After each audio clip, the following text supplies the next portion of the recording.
Okay, good evening, everybody. It's the Wednesday night after Purim, which means we're starting the laws of Pesach.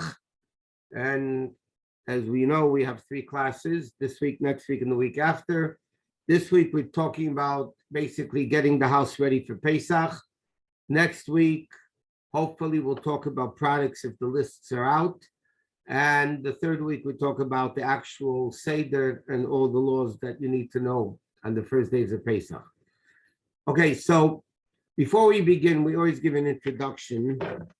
The Rebbe said many times that dirt is not chametz, and our kids don't have to be the Paschal lamb, which means that you have to be extremely careful from chametz and Pesach.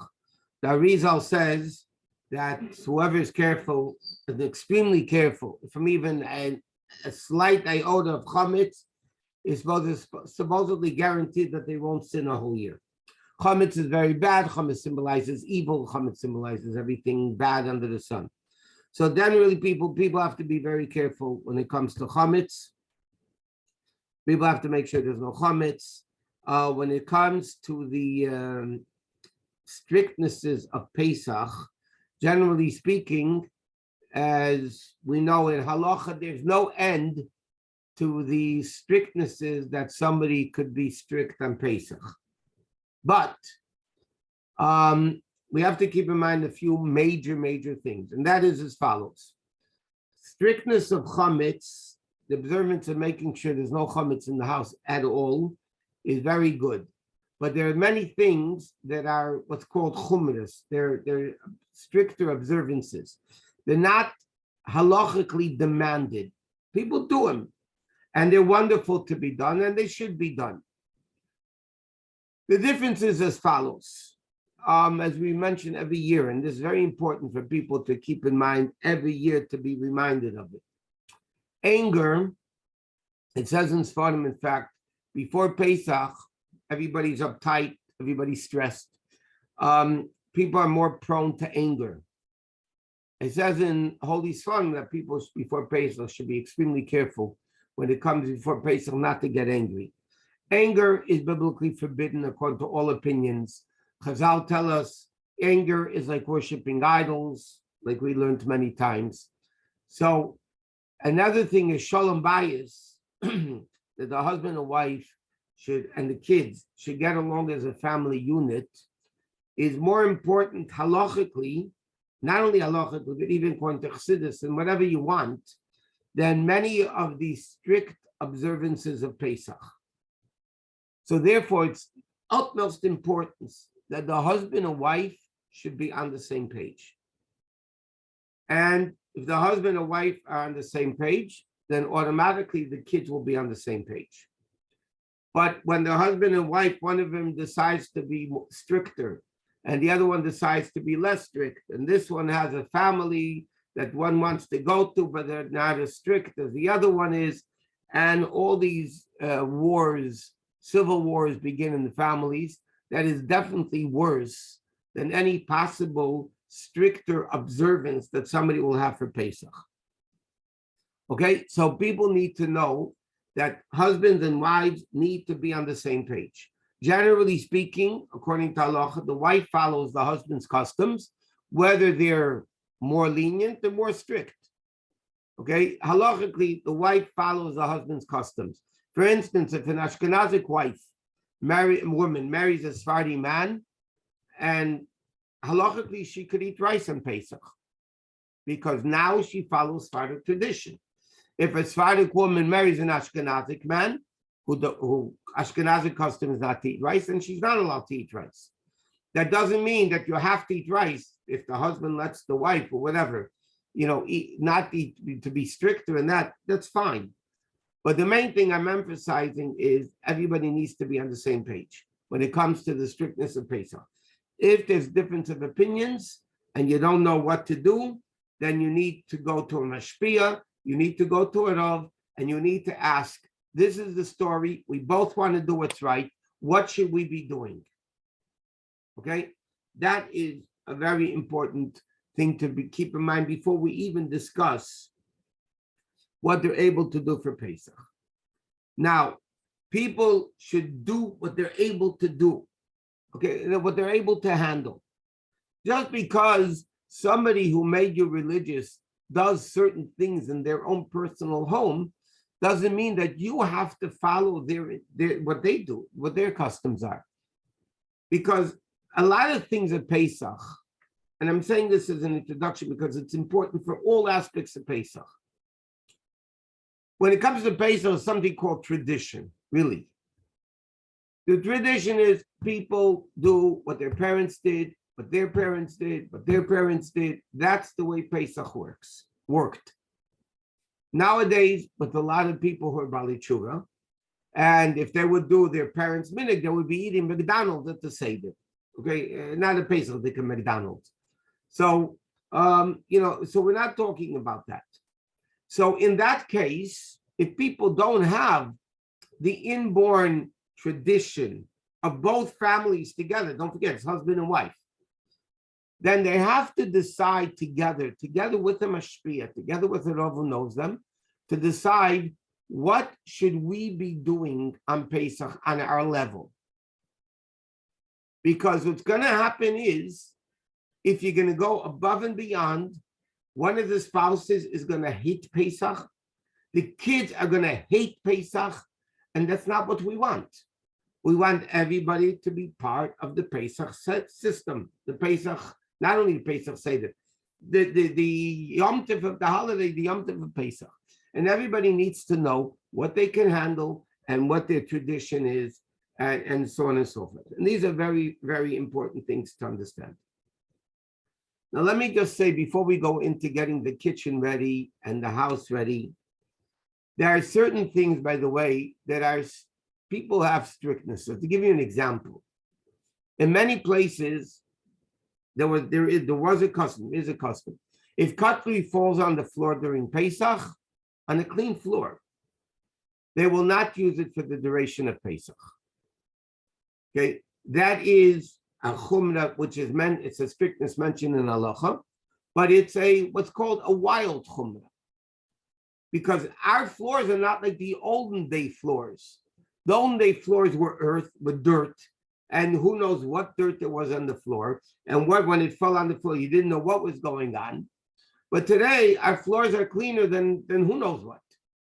So again, if you're able to handle it, and that's your family tradition, fine.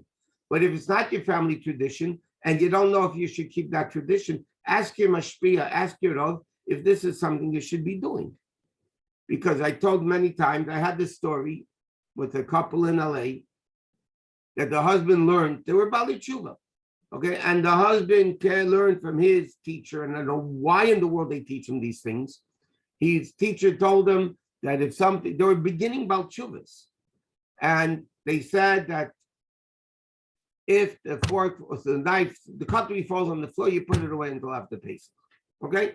There's a house full of kids.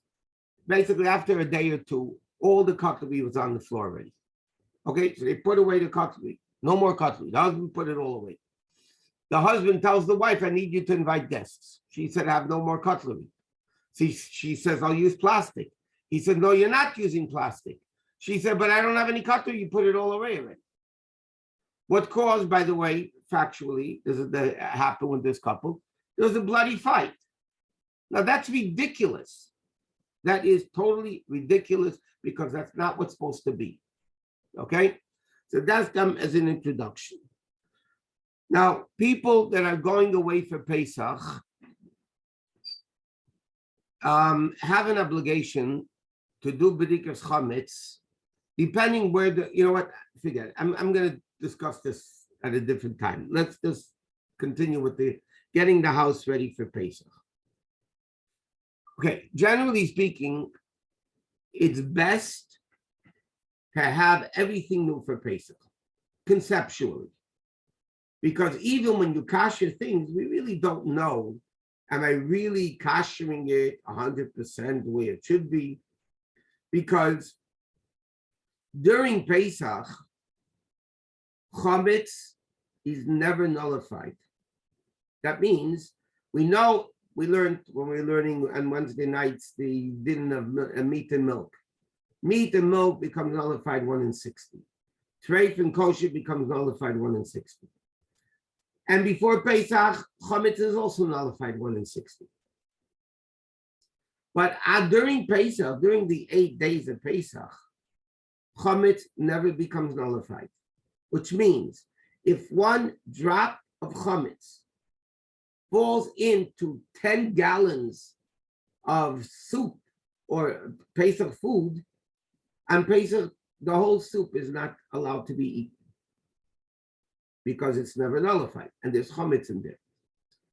So chametz during Pesach is strict. Therefore, halacha says if somebody can, the preferred thing is that they get everything new. Okay, but that's not always possible. What is a good idea to do, that every year, if you're planning to stay home for Pesach, which is the ideal, I'm not talking about going to family, but I'm going, instead of going to the hotels and all these places, which is not the ideal Pesach for the children, by the way. Children need to be home. Children need to see the cleaning of Pesach, cleaning for Pesach. Children need to see what a homely Seder is, not a hotel with whatever. That's ideal. But so the best thing to do is to have everything. And if you're planning to stay home, every year you buy a few things. 1 year you buy a new blender, 1 year you buy a new KitchenAid, whatever it is, that a microwave, these things which are difficult to kasher especially. So people should, from year to year, keep adding to the Pesach collection. And then after a few years, they have really everything that they don't need to kasher. They get cutlery, Pesach cutlery that they put away from year to year. They get Kiddush cups, pots and pans that are Pesach. So yeah, at the beginning, it's hard to do everything at one time. But 1 year you buy this new one, the next year you buy more things new one, depends how much you can afford it and so on. And then you have those things that you don't need to kosher. Now, there's certain things, obviously, that you need to kosher. If you don't have your own sink, you don't have maybe a Pesach Dika sink, you don't have a Pesach Dika oven. So then, obviously, you're going to have to kosher those things if they're kosherable.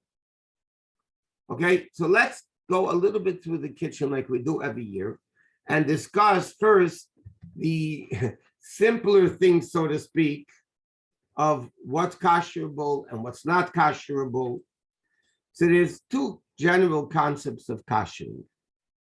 One is certain materials are not kosherable.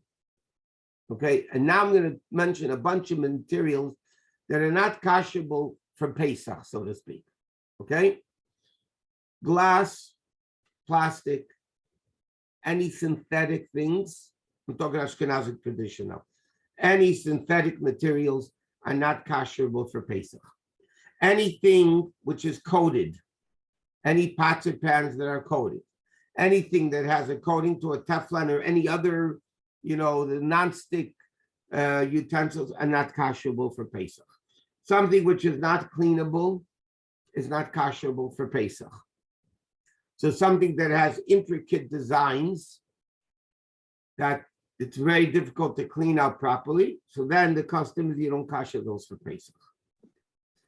So for instance, practically speaking now, and then I want to go into the whole reasoning behind it because then we won't have any time.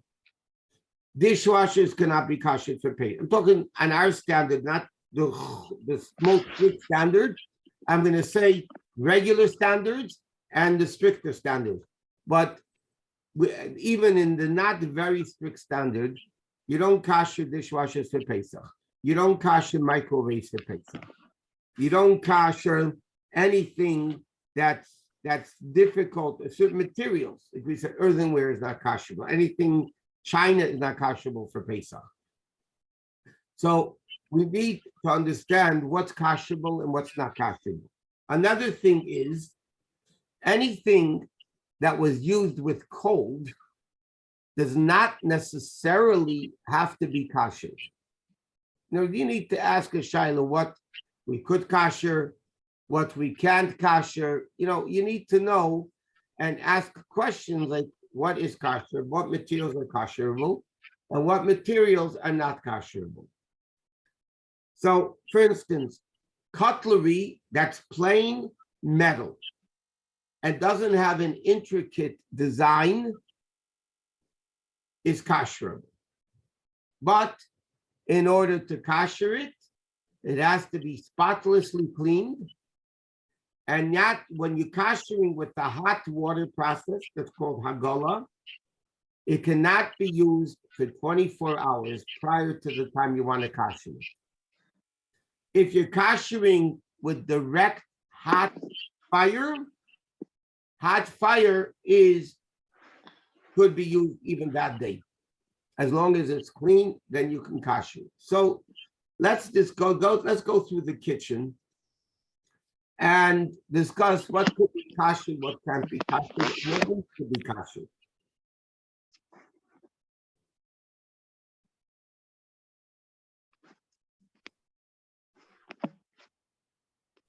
Okay. Now, let's say your tables and chairs. The tables and chairs need to be cleaned before Pesach. Most tables can't be kashered for Pesach because it's either wood and Pesach is difficult to kasher because there's a lot of grooves and holes and you can't clean it. So the best thing to do, practically speaking, with tables and chairs is you clean it out thoroughly and you cover it. Now you can cover it with plastic, you can cover it with vinyl. You don't cover it with something that like material that as soon as something spills on it, it leaks straight through, because then you're back to where you started. What needs to be done is it needs to be covered with something that doesn't leak through it.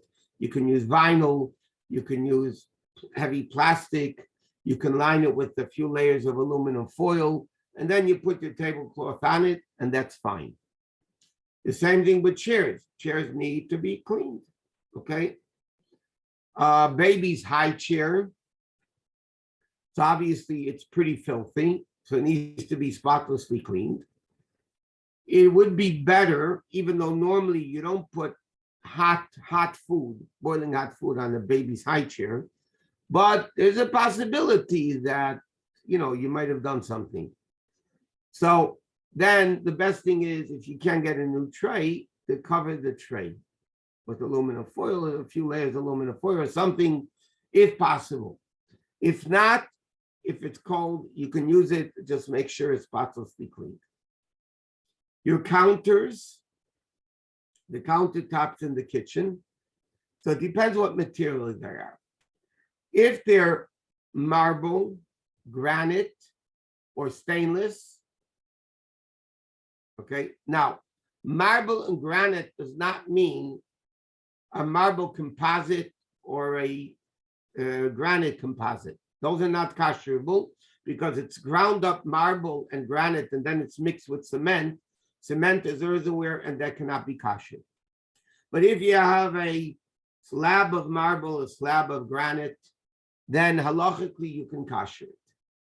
How do you kasher it? By making sure nothing was hot in it, on top of it for 24 hours. And then you take a kettle that wasn't used for 24 hours, or a pan that's clean and wasn't used for 24 hours. What people try to do halachically is preferred that the pot you're using to kasher the other things, you should kasher it first. Okay? So let's say you have a big hummus sticker pan that you want to pour hot water all over the sink. The best thing would be not to use it for 24 hours with chametz. Make sure it's spotlessly clean. After 24 hours, fill it up to the top with water. Bring the water to a bubbling boil. Try to see if that the water should go over around the sides, if possible. If not, many would take a hot rock that they heated up on the fire and with tongues, let's say, put it into the fire and then put it into the water. The water overflows, and now this pot is usable to kasher your utensils for Pesach. So then, but now some people are also strict when it comes to Pesach. Halachically, what I said is good enough. Some people are strict that pouring hot water is not enough. And they have to heat up a hot rock, not a little pebble, like a brick or very hot piece of rock, and heat it up until it gets red hot. And then you take the rock with tongs and you pour with the hot kettle or pot, you pour it over the rock as you move all along the countertop. And that's what you do, by the way, if you have a stainless steel sink. You use the boiling hot water with the hot rock and you move it all along, and then that will kosher the sink. Even that will kosher the countertops. Many people have a minute, because even after they kosher it, they line it. But halachically, if you line it very well, like with vinyl, or people have made up, boards that they cut to size and they use it from year to year in Pesach, halachically, you don't have to kosher the counter. Because now you have a new counter because you covered it. So the old counter doesn't exist anymore, halachically. Some people are strict when it comes to Pesach, they line it and they kosher it and whatever. But again, halachically, if you cover it, you don't need to kosher it. If you kosher it, you don't need to cover it. Some people kosher it and cover it. But that's, again, up to the individual person what they want to do. Now, with the sink that we said, in order to kosher, if you don't have a stainless steel sink, in other words, it's not metallic, you can't kosher it for Pesach because it's enamel or other materials or synthetic materials. You don't kosher it for Pesach. So then, if you don't have a kosherable sink for Pesach, what you need to do is make sure the thing is very clean, the sink. People will anyway, just to add, not that they have to be more machmir, they'll pour boiling hot water all over the sink, even though it's not a kosherable material. And then they'll buy sink inserts. Today they sell, the kosher markets have it, other places have it. They sell sink inserts, which means it's actually an insert, a plastic insert. You have big sinks and little sinks, so they have bigger ones, smaller ones. You buy a sink insert that has already holes at the bottom, and then when you put it into the sink, then you have a new sink. Okay? What you have to be careful with that is, according to Murphy's Law, we mention this every year, according to Murphy's Law, sinks back up every Pesach. Somehow the sinks know, I don't know how, maybe the sinks look at the calendar. In people's homes, sinks back up every Pesach. Now, you don't know what's backing up. Okay, so then if the sink is backing up, you need to take out the insert. And if you have a garbage disposal, pour a lot of water down it, put something a little bit over the garbage disposal. You have to keep pouring water in and out because you don't want any of the garbage disposal back up into your sink. So you take out the insert and you try to get the garbage disposal working, that you pour water, a lot of water in, you cover it, turn it on, and then, a few times back and forth, and then you get the blockage off, and then you put back the cover and you're fine. Just have to keep that in mind. Because and generally speaking, by the way, all the kashrus books advise when it comes to Pesach. People like to throw potato peels, everything into the garbage disposal. Number one, they write, it's not good for the garbage disposal, b'chlal. During the year, it's not a good thing to do. Especially when it comes to Pesach, the less you put into the garbage disposal during Pesach, the better off you are, practically speaking, because then it's not going to back up. The more junk you put down the garbage disposal, even if the garbage disposal works, inevitably it's going to back up. Okay, so the sinks, if you don't have a stainless steel sink, you clean it out, pour boiling hot water over it, and then you get the inserts. Now the faucet is a big issue today, because the vast majority of faucets, even the ones that look like metal, are not metal, they're plastic.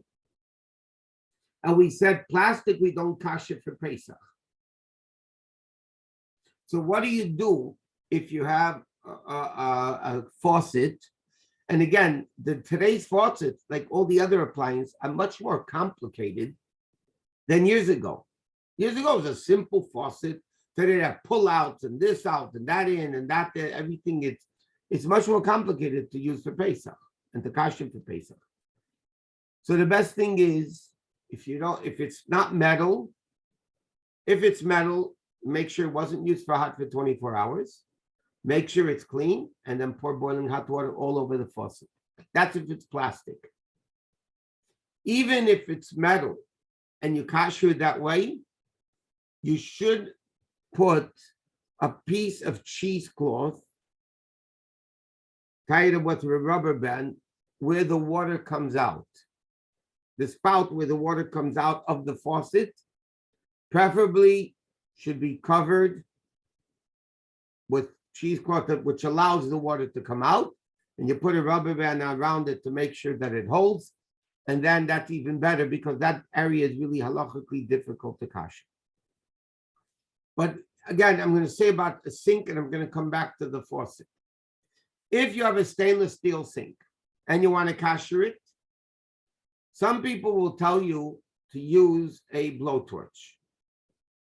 And I strongly suggest that you don't use a blowtorch, because people that have used the blowtorch, you have to be careful. You can't do it too little, but if you do it too much, you're going to make holes in the sink. And there's many, many, many countless people that have kasher their stainless sink. There's a very thin piece, very thin layer of metal in the sink. They're going to kasher the sink with a blowtorch. What happens many, many times, they create holes in the sink, and then you have leaks in the sink itself, which might be better than you have to get a new sink, so you're much better off. But if you don't want to do that, don't use a blowtorch on a sink. What you do is you make sure the sink was not used for hot for 24 hours. And I say this every year, but let me tell you the simplest way of making sure nothing hot is coming into the sink or the faucet. Because if you just leave it as is, between the husbands, kids, and housekeepers, I don't know which one of the three are worse. Somebody's going to forget and turn on the hot water.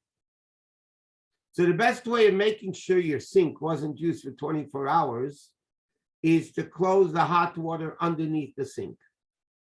There's a knob underneath the sink to close the hot water. And in order to make sure that nobody pours hot coffee down the sink or hot soup down the sink or whatever, you just take a piece of board and cover the sink, that nobody should pour anything hot down the sink. Then after the sink was not used, it's cleaned and not used for 24 hours. So then what do? You take, again, preferably a hot rock together with boiling hot water, and you pour it all over. You might have to fill up a bunch of pots or kettles with hot water, and then you pour with the hot rock in one hand with tongs, you pour it all over the sink, and then the sink is kasher. Many people are stricter that even after they kasher the sink, they'll line it, not as strict as if it would be a non-kasherable sink, but they would put a tub inside the sink just to make sure. Okay. Now, refrigerators and freezers. Refrigerators, because it's cold, there's nothing hot. The same thing with freezers. All you have to do halachically is clean it out spotlessly. So you have to make sure it's clean. When you make sure it's clean, and you have to check all the crevices and make sure, especially in the gasket where you close the door. A lot of times, especially in the freezer, there are places where crumbs fall down, and that's a very big issue we'll get to soon. So if you want to use your refrigerator for Pesach, there's no reason why not. You clean it out very well. Many people are machmir. That's generally in Chabad. That's most people do. Not that it's a Chabad custom. Chabad custom was what the Rebbe writes is a Chabad custom. But what you do is then you what were we just talking about? 1 second.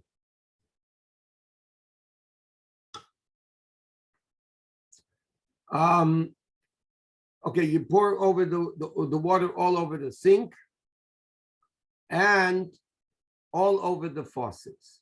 Okay, now what happens if you have, somebody just asked, what happens if you have a plastic faucet? So then, again, what you should do before Pesach is pour boiling hot water all over it. And then you have to cover it. Now you can cover it with aluminum foil and make sure it doesn't fall off. You might have to recover it a few times. A more practical thing is something like cheesecloth, that is maneuverable. You can maneuver it.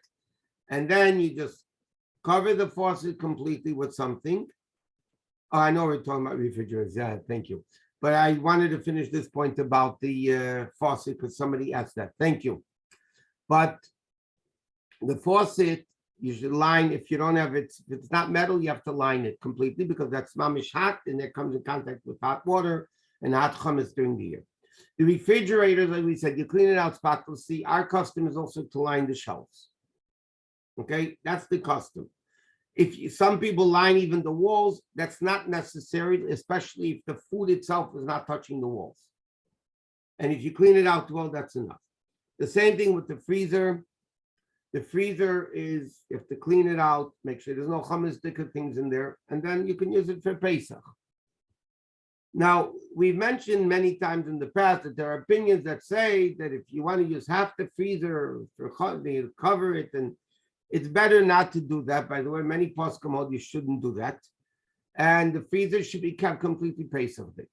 And the chametz stuff you put in a different freezer, whatever, somebody else's who's going away for Pesach, so you can put your chametz in their refrigerator or freezer or something like that. So the freezers and refrigerator, but again, in the freezers, a lot of times you have cracks and the gasket that has holes, not holes or places, and there's a lot of dirt in there. If you can't clean it out, let's say it's too far down, so then what you do is, halachically, you take some bleach, not a whole bottle of bleach. You take some bleach and you pour it onto those crumbs, and that ruins it. It disintegrates it and it ruins it that it's not edible anymore, and that will suffice. Okay? That's as far as refrigerator and freezers go. Now, let's talk about the stovetops. Those stovetops and ovens. Those are very big problems. Now, there are opinions that if you have a gas stove or we're talking about ovens now. Gas oven or electric oven, there are opinions that say if you clean it out spotlessly well, and by the way, that means you need to take a flashlight, and the bottom of the oven, if it's a gas oven, has this shelf at the bottom that covers the fire. If you take it out, you'll see there's a lot of chametz down there that needs to be cleaned out. Okay, after the oven is spotlessly cleaned, then there are opinions that are lenient and say you turn it on to the highest, which is broil, which is 550, for an hour, and that is sufficient. There are such opinions. In many opinions, and that's the way what we try to do if possible, that's not sufficient enough. So again, if you have a self-cleaning oven, okay, now even self-cleaning, I mentioned this already a few times, and I just want to say one thing. Today's new appliances are maybe convenient and they're very nice and they're very expensive, but halachically, they're a disaster. Okay, and I'll give you a few examples of that in a minute. So if you want to do it right, you self-clean the oven. Now, there's a new type of self-cleaning oven that more and more companies are using that is called Aqualift, or some Maytags and some GEs, that it's a self-cleaning oven, but it only gets to 250 degrees. I mean, the way the new ovens are made, they have a chemical in there that when you turn on the oven to self-clean, it doesn't get like the old ovens did to 900 degrees.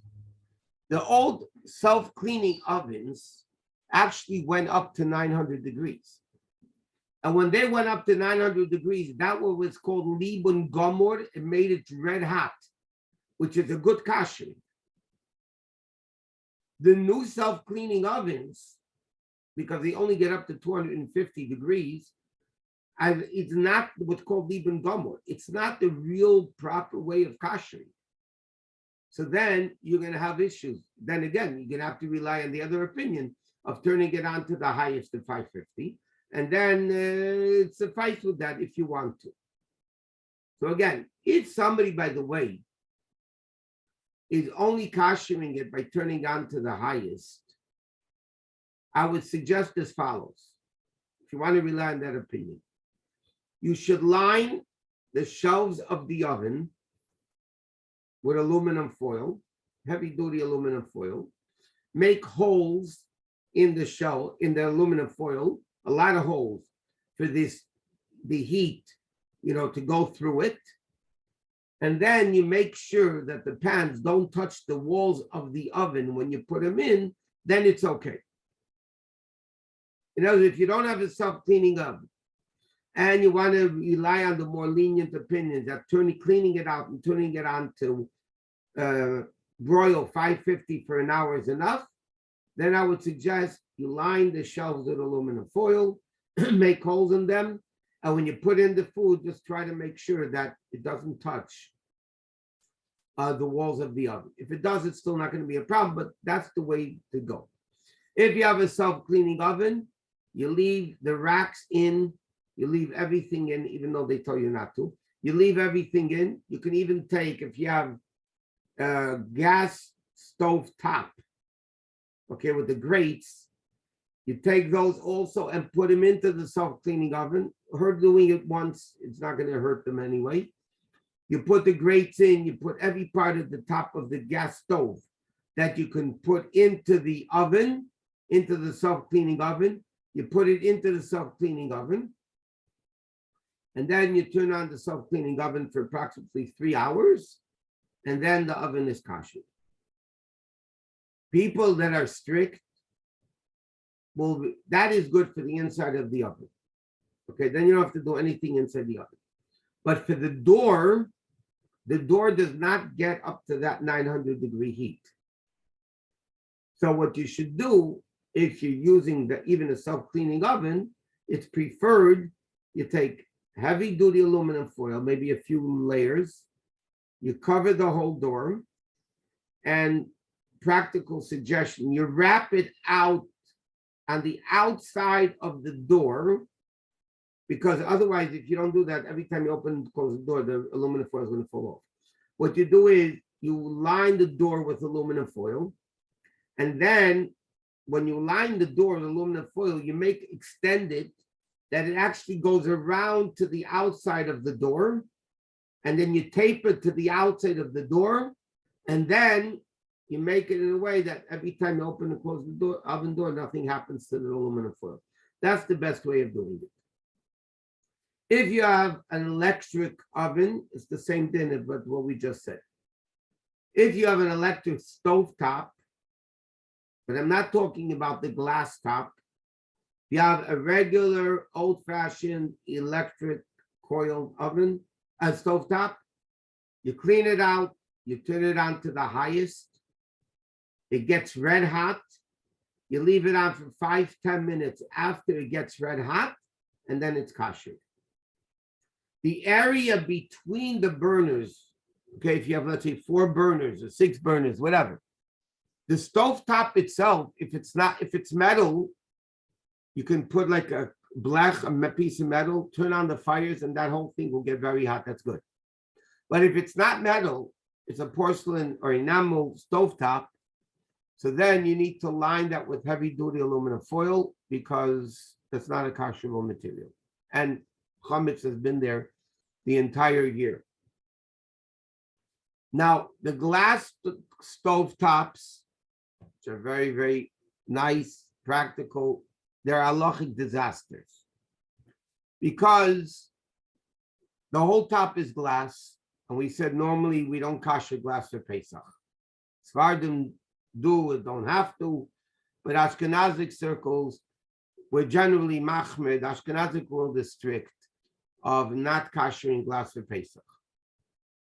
So when you have a glass top stove, okay, meaning you don't see the burners are underneath the glass. It's a very easy stove top to clean.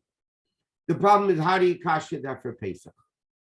So if you're going to pour boiling hot water over it, you're most probably going to crack it.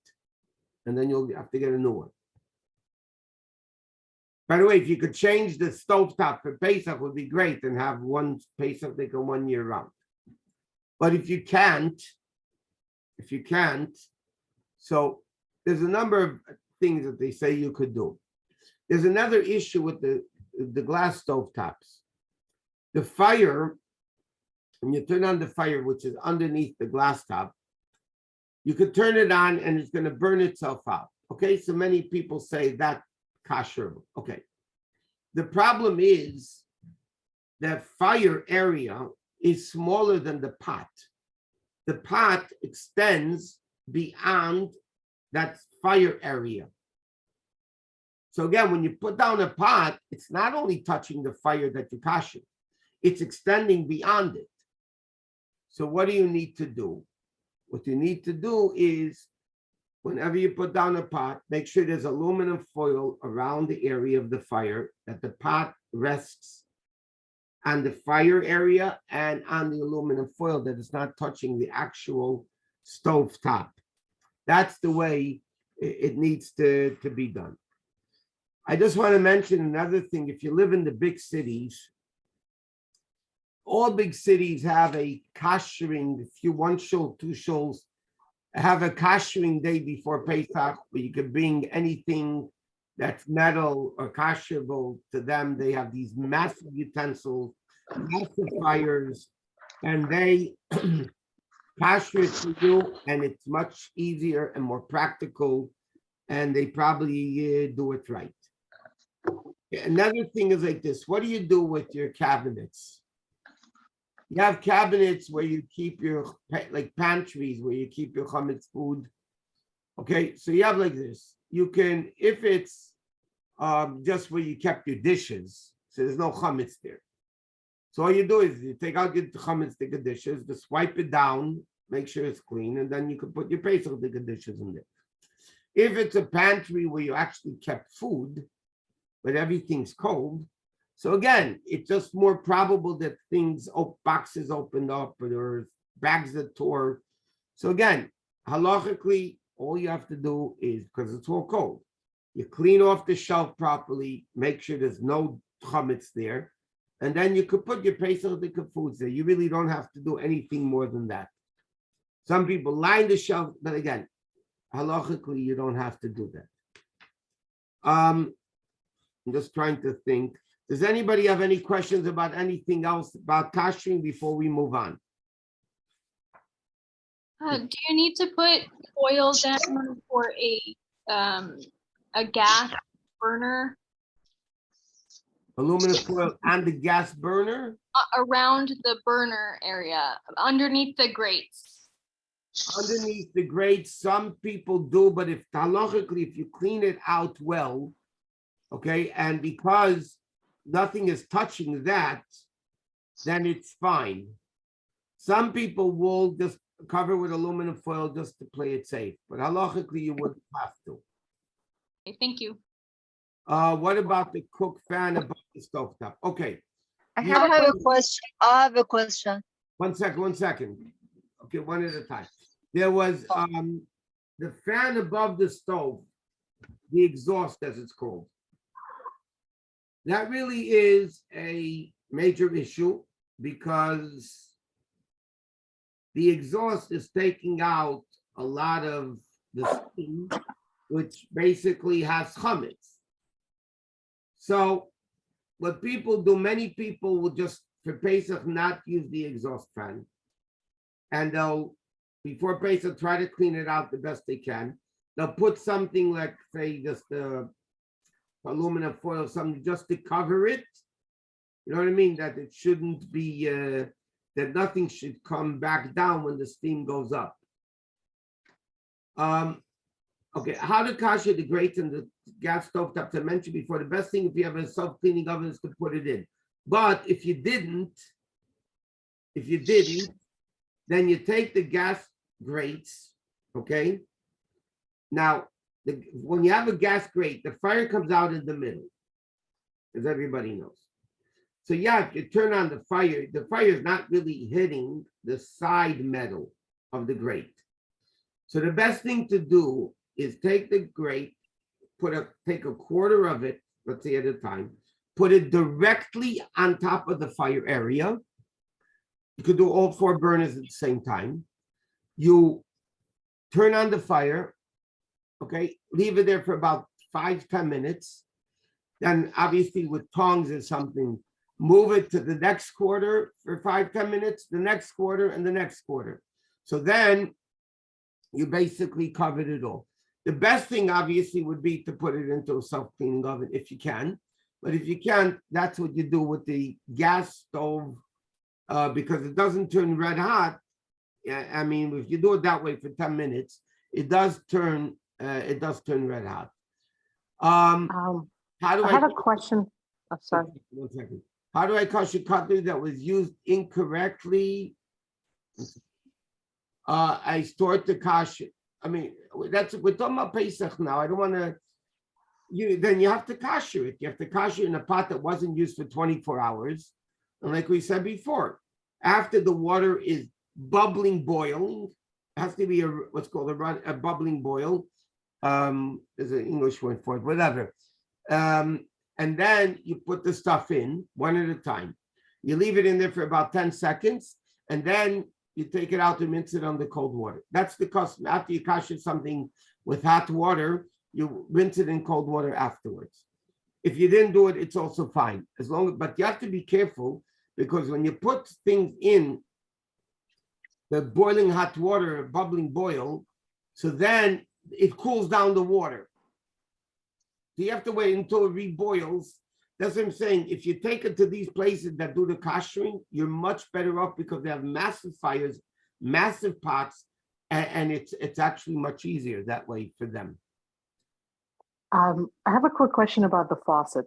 I have one of those faucets that the head pulls down with a hose. Yeah. So for Pesach, for like $40, I bought another head with a hose that fits. So can I just replace it, make it a Pesach decay? I mean, it's not a hard thing to do. Do I still need to cover it, or I just need to cover it? And can I pull it down? No, the one that you change for Pesach, you don't have to cover, but the rest that's not the pull-out until the pull-out area, that needs to be Yeah. Okay. So now, so that would be koshered and covered. One second. If somebody doesn't have a new one, then they should not use the pull-out during Pesach. Right. Because I had trouble doing that.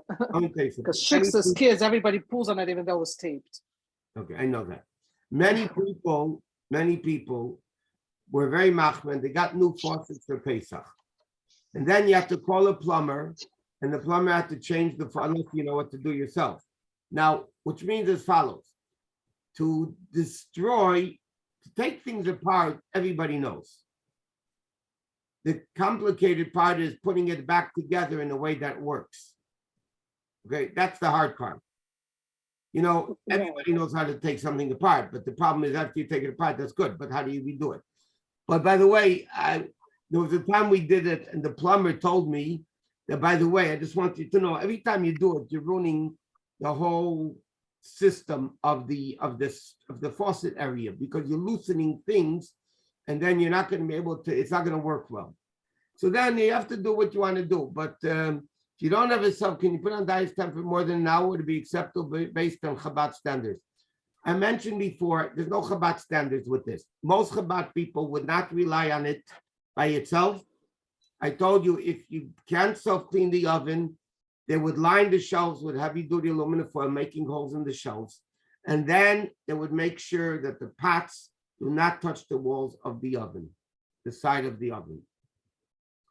That's the only way you could do it with that. Again, people have separate ovens for Pesach. People don't. There are people that don't use their ovens for Pesach. You know, everybody has their own what's called mishigas and craziness for Pesach. And again, everybody is entitled to their own craziness for Pesach, providing everybody, at least the parents and the family, are all comfortable with it, and they're all on the same page. Let me discuss other things, by the way. Your clothing closets are, unless if you eat in your closet, you know, sometimes people take food, they don't want the spouse to see what they're eating, or the kids don't want the parents to see what they're eating, and they go into the closet and close the door and eat. So unless you have chametz in the closet, there's no obligation halachically to do spring cleaning and take all the clothes out of the closet and then clean it and redo it. That's nothing to do with chametz. Like we said before, dirt is not chametz. Now, let me tell you where you do have a big problem, okay? And this people are not as strict about, and this is much more important than, you know, the wild chumash of Pesach. If you have a car that your kids, you do carpool in the car, and the kids eat in the car, okay? As everybody knows, your car is full of chametz. Just taking it, and this is not the wild chumash, this is more practical than a lot of the other chumash. And that is, if you take it to a regular car wash, your car will not be cleaned for Pesach. I mean, outwardly it will look clean, but if you stick your hand in behind the seats, in between the seats, you're going to have enough for a few dinners. You know what I mean? So I would strongly, and this is not a wild chumrah, by the way, to detail the car. Because when you detail the car, they clean the car, they take out the seats, then everything is cleaned, and that's not a problem.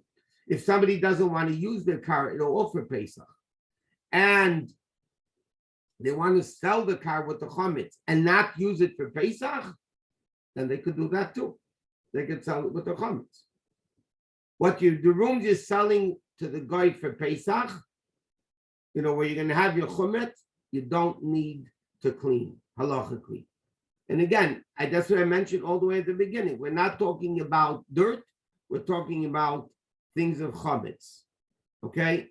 Now, if you want to use certain things that you use during the year, then you have to know if it's kasherable, then you could kasher it. If not, not. Somebody asked a question. Instead of using a rock doing hagala, can we use an electric hot water urn and pour it while it's rolling? No. Even if you do it with the automatic switch, it's still not like a rock. It's still not as hot as a hot rock. Or what people do otherwise, and you could do this also, but you need an old iron that you don't care if it gets ruined. Instead of using a hot rock, what some people do is they'll boil up this cup of water, this pan of water, and then they'll plug in an iron and make it very hot. And then you make sure to unplug the iron, or else you kasher yourself. You unplug the iron, and while it's still very hot, you pour the water all over the iron area, and so then the iron is making the sink or the countertop, it's making it like you would use a hot rock. Let me just explain for a second this concept of a rock. We know normally in order to kasher cutlery, you have to put it into boiling hot water. It's not enough to pour boiling hot water over the cutlery. You have to put the cutlery into the boiling hot water. So technically, if you want to kasher a sink, or a counter, technically you would have to pick up the sink and put it into boiling hot water, or pick up your counter and put it into boiling hot water. Putting it into boiling hot water is halachically much hotter than pouring hot water over it. It's relevant to Shabbos and kashering and everything. So that what the accomplishment of the hot rock is, the hot rock heats up the hot water as if you would be putting it into the hot water. That's the purpose of the hot rock that people want to use for Pesach. Okay? So again, can you use the urn and do it that way? You could with the urn, but then you have to make sure the water boils. And again, you need to use the rock or something like that. Do we need to be running hot water through the faucet while we pour the boiling hot water over it? Yes, it is the proper way of doing it. Good point, to run the hot water while you're pouring the hot water over the faucet, to actually run the hot water inside the faucet simultaneously. If you didn't do it before, you could do it afterwards also. Can we use the water filter that's by the sink? If it was used for only cold water, then you just clean it out. You don't have to do anything. If it was used a hot water filter, then you can't use it for Pesach. There's no way you can kasher it. Somebody asked the question, what about Svarim bookcases? Again, halachically, those Svarim that you use year-round by the table, which are chametz, which means your sidurim, your benchers that you use for benching, those have to be put away for Pesach. Now, if somebody learns a lot, and there are always Svarim on the table, and there's chametz in the Svarim, those Svarim that you're planning to use during Pesach, you have to go check, and make sure there's no chametz in there. Those Svarim that you usually don't learn by a kitchen table, halachically, they don't need to be cleaned for Pesach. And it's more important cleaning the car than cleaning the Svarim bookcases. There's no question in any way whatsoever. You can't even compare the two issues together. Okay, so we're going to stop here for tonight. Okay. If blowtorch is successfully used on gas grates and stainless steel sink, is it good for Pesach? Yes, I'm just telling you that if you use the blowtorch, you might break the sink, make holes in the sink. Is it good? The stainless steel gas grates? Yeah, gas grates, you can use a blowtorch. Again, somebody asked this twice. They say the pots we pour to pour over the sink need to be Pesach, the pots already. I answered that question before. I said you kasher the pot before you kasher things. You could do it another way, which I didn't mention, and that is use basically pots to kasher, but then you need to kasher the pot afterwards. So it's the same thing. Okay, now Amir Hashem, next Wednesday night we're going to do products. I hope the list will be out. And then the following week, we're going to discuss the Seder for men and women with B'dikas Chametz, and if you're leaving town and all that. But I want to remind everybody that this Saturday night we changed the clock. So the class is still going to be 8 o'clock. Monday is a class, and Monday is a Parsha class. Wednesday, we're going to continue Hilchos Pesach. And again, until then, everybody should have a great Shabbos. And I hope everybody had a beautiful Purim. And we see you Mitzvah Shem Monday night. Have a good Thank you so much, Rabbi. Thank you. Bye. Thank you so much. Thank Good you, Rabbi. Shabbos.